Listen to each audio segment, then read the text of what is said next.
Mabuti pa yung kape. Mainit man o malamig.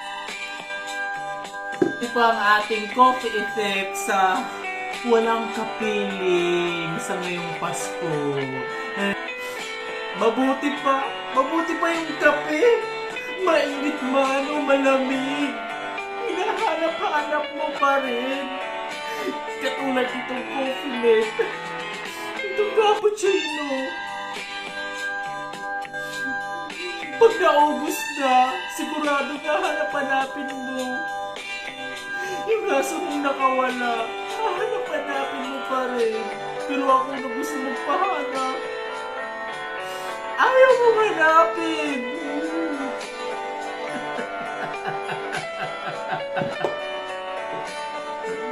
Tapos, ngayon mong sabihin na mas masarap ngumiti. Na mas masarap ngumiti ng may pera kaysa ngumiti ng in love pero na broken hearted.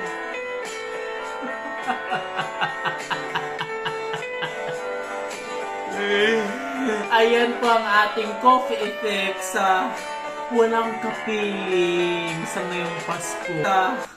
Walang kapiling sa ngayong Pasko. Nanatiling broken hearted na nag-iisa sa buhay-buhay. Kaya idinadaan na lamang sa mga hugot-hugot. Mo! Tara guys, samahan niyo ang aking kapaklaan at tayo po ay gagawa ng coffeeness.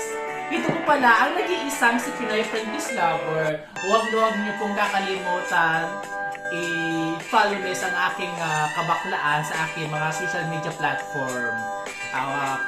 Coffee Moments with Leo, Pinoy French Kiss Lover, and Leo Brown. So yan po ang aking FB social platform, Sokmed. At syempre guys, huwag nyo rin kakalimutan i-follow ang aking kabaklaan sa aking Instagram, ang aking pagiging Instagrammable. Ayan, kung gusto nyo makita ang aking kabaliwan. Kaya, para sa lahat ng nasaktan at nasasaktan at umaasa, kaya mo yan, kaya natin to. Masasanay ka na rin.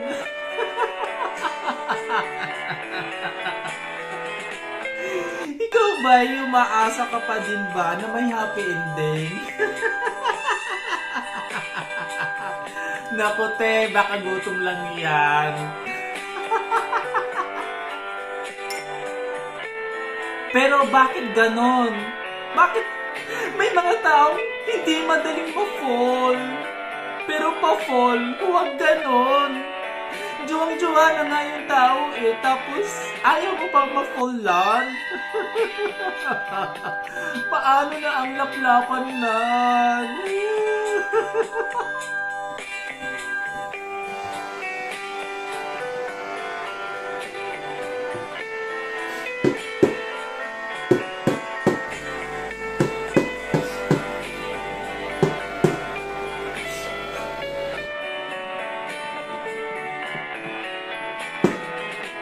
Pero minsan, kailangan mo talagang tanggapin na pinagpalit ka niya sa isang taong mula ulo, mukhang paa.